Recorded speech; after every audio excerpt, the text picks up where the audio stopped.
d'un an et demi après la signature des accords de paix d'Alger, le pays s'apprête à accueillir la conférence d'entente nationale. Une grande réunion qui doit réunir toutes les composantes de la nation pour faire le point du chemin parcouru. La paix, l'unité et la réconciliation, voilà les trois axes de discussion de la dite conférence qui doit aboutir à la création d'une charte. Pas de sujet interdit, affirme-t-on du côté du gouvernement, mais pas de dispersion non plus. Il y aura des thèmes à l'ordre du jour. La rencontre est prévue pour se tenir du 27 mars au 2 avril. Une prévision qui pourrait échouer. Principal grief commun aux politiques et aux groupes armés, l'exclusivité de ce rendez-vous qui, selon eux, ne donnerait pas la parole à tout le monde. Il y a 10 jours, l'opposition dans son ensemble a envoyé un courrier au conseiller spécial du président au sujet du dit dossier, en soulevant plusieurs points et proposant des améliorations au thème de référence du grand rendez-vous. Un courrier qui, juste là, serait malheureusement resté sans suite. La Coupe d'Afrique des Nations de basketball aura lieu en août 2017 à Brazzaville, au Congo. Les éliminatoires pour la qualification des équipes commencent à Bangui.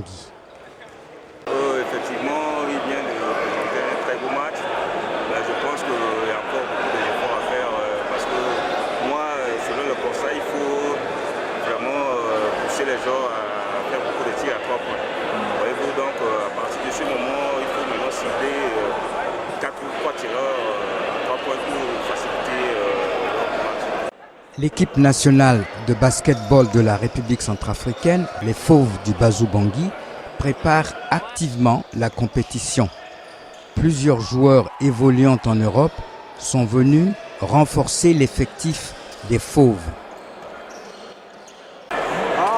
C'est déjà un bon début, je peux le dire. Là, c'est mon premier match avec les petits. Je suis arrivé il y a 2 jours. On a encore quelques jours devant nous. Je crois que dans les jours à venir, pour rentrer vraiment de l'or. Les Fauves du Bazou-Bangui avaient organisé et remporté la CAN 1974.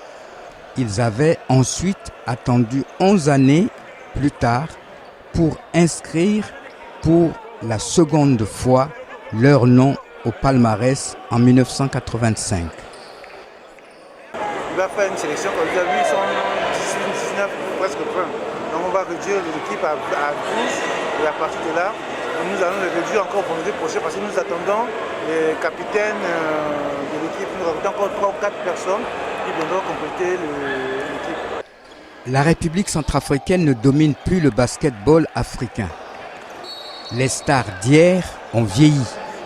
Et dans ce contexte de crise, l'État n'a plus les moyens d'apporter aux basketteurs le soutien auquel ils aspirent.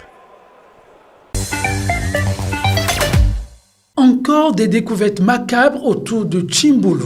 Au moins 8 fausses communes ont été retrouvées dans cette partie de la République démocratique du Congo, théâtre d'une insurrection populaire née de l'assassinat du chef coutumier Kamwina Nsapu. Des bras, des jambes, des cadavres entiers mal enfouis ont été repérés grâce aux fortes odeurs de corps en putréfaction qui se dégagent dans les environnements immédiats. Les habitants continuent de pointer d'un doigt accusateur les militaires. La MONUSCO dit avoir déjà transmis au gouvernement des informations concernant les dites fausses communes. 5 provinces sont aujourd'hui touchées par ce phénomène et le gouvernement congolais espère qu'avec l'accord signé la semaine dernière avec la famille du défunt Kamwina Nsapu, les violences qui durent maintenant depuis 9 mois vont prendre fin.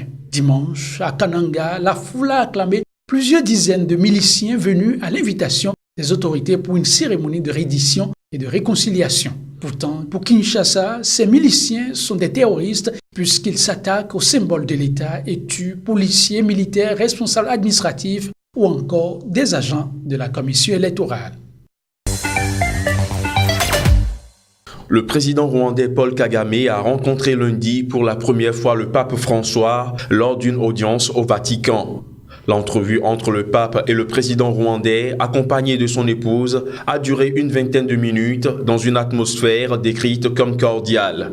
Le pape François a imploré le pardon de Dieu pour les péchés et manquements de l'Église et ses membres durant le génocide de 1994 au Rwanda. Selon un communiqué du Vatican, le pape a exprimé sa profonde tristesse et celle du Saint-Siège et de l'Église pour le génocide perpétré contre les Tutsis, ainsi que sa solidarité avec les victimes et ceux qui continuent de souffrir des conséquences de ces événements tragiques. C'est un grand jour et un nouveau chapitre dans les relations entre le Rwanda et l'Église catholique, s'est félicité Paul Kagame, soulignant sur son compte Twitter que la faculté de s'excuser constituait un acte de courage. Rappelons qu'en novembre dernier, le gouvernement rwandais avait estimé que le Vatican devait demander pardon pour le rôle de certains représentants de l'Église dans le génocide qui a fait 800 000 morts en 1994 selon l'ONU, essentiellement parmi la minorité Tutsi. 4 personnes ont été tuées et 8 autres blessées ce week-end par l'explosion des charges portées par 3 kamikazes, un homme et 2 femmes à l'entrée d'un village du nord-est du Nigeria. Selon les explications du porte-parole de la police de l'État de Borno, Victor Isuku, les 3 assaillants ont fait exploser les charges qu'ils portaient à l'approche d'un poste de contrôle dans le village de Oumarari, dans les faubourgs de la capitale régionale Maiduguri, tuant un milicien et une femme et ses 2 enfants. De son côté, Ibrahim Abdul Kadir, porte-parole de l'Agence nationale de gestion des urgences NEMA, a indiqué que le milicien a tenté de les empêcher de passer dans le village et il s'est trouvé directement à côté d'un des kamikazes, tous les 3 tués dans l'opération. Capitale de l'État de Borno, Maiduguri est le berceau du mouvement islamiste Boko Haram, affilié au groupe État islamique, dont la rébellion et sa répression a fait plus de 20 000 morts, 2,6 millions de déplacés depuis 2009.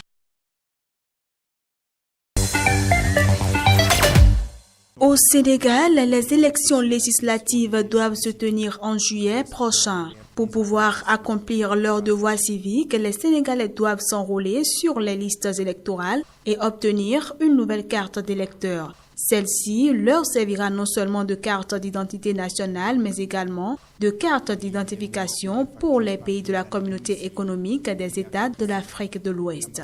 Mais alors que les inscriptions ouvertes depuis octobre se terminent le 23 avril, la société civile tente ces derniers jours de sensibiliser la population sur l'importance d'aller s'inscrire rapidement sur les listes électorales. Pour ce faire, Valdiodio Ndiaye du collectif des organisations de la société civile pour les élections a mis au point des spots de sensibilisation diffusés en langue nationale dans les médias. À partir du 24 avril, les inscriptions pour l'obtention de la nouvelle carte biométrique se feront dans les commissariats de police.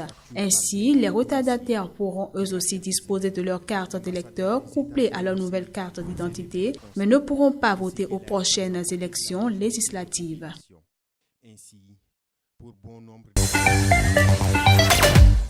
Conférence de presse au siège de la Fédération béninoise de football, FBF. Plusieurs sujets ont été abordés dans la signature de contrats de partenariat entre la FBF, la Fédération française de football, ainsi que la Fédération royale marocaine de football. Et la Fédération française aujourd'hui est disposée. Il est à retenir qu'il y a 3 volets essentiels qui sont concernés.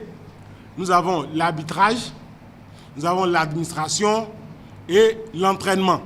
Nous avons effectivement signé le contrat de partenariat entre la Fédération royale marocaine de football et la Fédération béninoise de football pour 2 ans, renouvelable par tacite reconduction.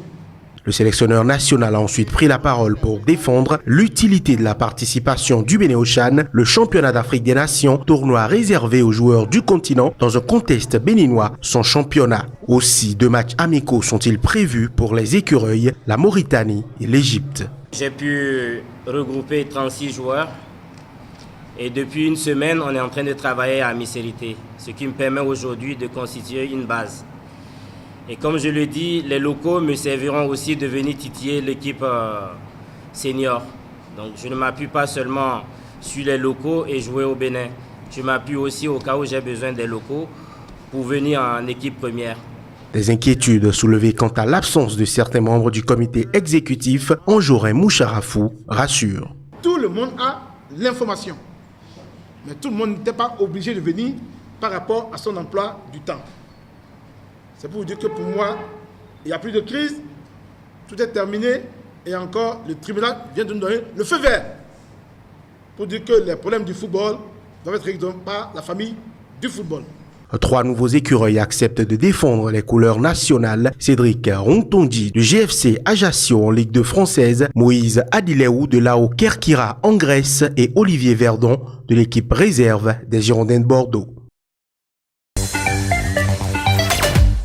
400 millions de dollars, c'est la bas fixée par les organisations et agences onusiennes en vue de l'exécution du plan de réponse humanitaire pour la Centrafrique au titre de l'année 2017. Mais pour l'instant, il n'est financé qu'à hauteur de 5%, soit 19 millions, le seuil le plus bas de ces 4 dernières années. Pourtant, les besoins sont toujours criants. 2,2 millions de Centrafricains dépendent de l'aide humanitaire pour vivre ou survivre. 475 000 sont réfugiés dans les pays voisins et à l'heure actuelle, un peu plus de 400 000 personnes sont déplacées à l'intérieur du pays fuyant les violences, soit 100 000 de plus qu'en septembre dernier. Le manque de financement a déjà provoqué le départ de certaines ONG qui, dans certains endroits, sont les seules à offrir les services essentiels à la population.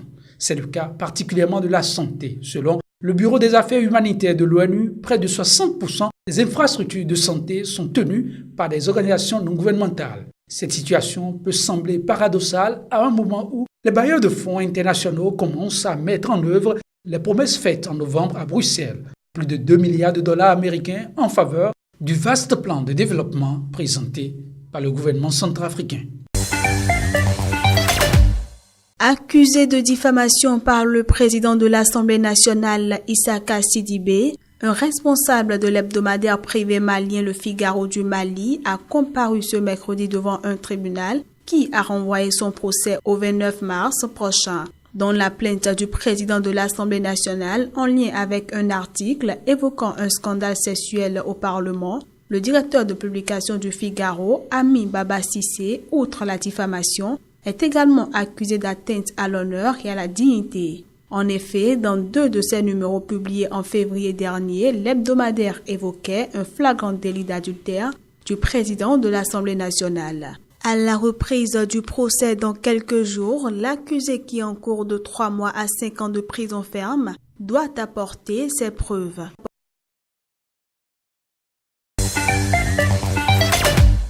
L'ancien riche homme d'affaires de 54 ans, Jean-Pierre Bemba, chef de la milice MLC, Mouvement de Libération du Congo, et ancien vice-président de la République démocratique du Congo, n'est pas au bout de ses peines. En plus des 18 ans qu'il purge déjà pour crimes de guerre et crimes contre l'humanité commis par sa milice en Centrafrique en 2002 et 2003, il écope désormais d'1 an supplémentaire de prison pour subornation de témoins. Dans cette affaire, celui qui est surnommé le Mobutu militaire avait été reconnu coupable en octobre d'avoir corrompu 14 témoins, présenté de fausses preuves et sollicité la déclaration de faux témoignages. Pour la procureure de la Cour pénale internationale Fatou Bensouda, il s'agit de crimes très graves. Elle assure que le jugement sera examiné méticuleusement avant de décider des étapes à suivre, précisant toutefois la possibilité pour elle d'interjeter appel de la décision. Sa motivation serait de montrer et d'envoyer un message solide et fort. Ce genre de crime ne saurait rester impuni. Outre la peine à lui infliger, Jean-Pierre Bemba a également été condamné à verser une amende de 300 000 € qui sera ensuite transférée au fonds pour les victimes. Entre octobre 2002 et mars 2003, quelques 1500 hommes du MLC avaient tué, pillé et violé en Centrafrique, où ils s'étaient rendus pour soutenir le président Ange Félix Patassé face à une tentative de coup d'État menée par le général François Bozizé.